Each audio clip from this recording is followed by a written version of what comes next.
Now's your chance to talk back on one of the big stories of the day. The question for you this morning, could Occupy Wall Street be the dawn of a liberal Tea Party?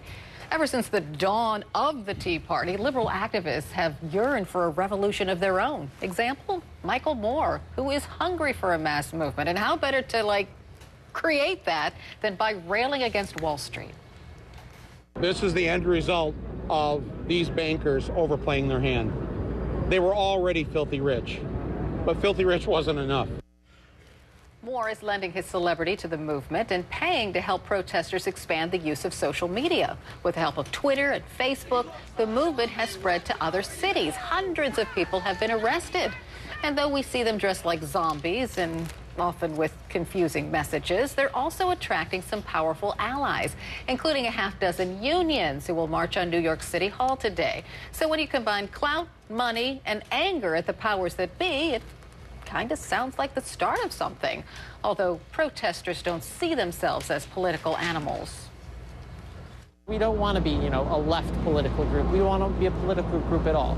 We want to be, a group that just calls for activism. Ideally, if this continues to grow, if more people get involved, suddenly people will have the same power that, lobbyists have. Heads up, Wall Street. Even FoxNews.com says this could be more than just another loony protest movement from the left. So the talkback question for you today, could Occupy Wall Street be the dawn of a liberal Tea Party? Facebook.com/American Morning. Facebook.com/American Morning. I'll read your comments later this hour. Costumes are very different at this one than the Tea Party costumes. The zombies. There's more of a variety at this one. Yeah, this is a little edgier. The Tea Party ones, they had those a lot of colonial type costumes, and then a bunch of guys who looked like they were militia. That's right. They used to have those. The Civil War reenactors. Yeah. Those guys, too. All right, up next, more bank fees. Fresh off the news of Bank of America adding, oh, yes, you guessed it, a $5 monthly fee on debit card transactions. Citibank is upping their charges.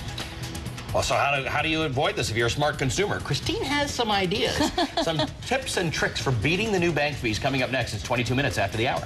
Christine has a rant.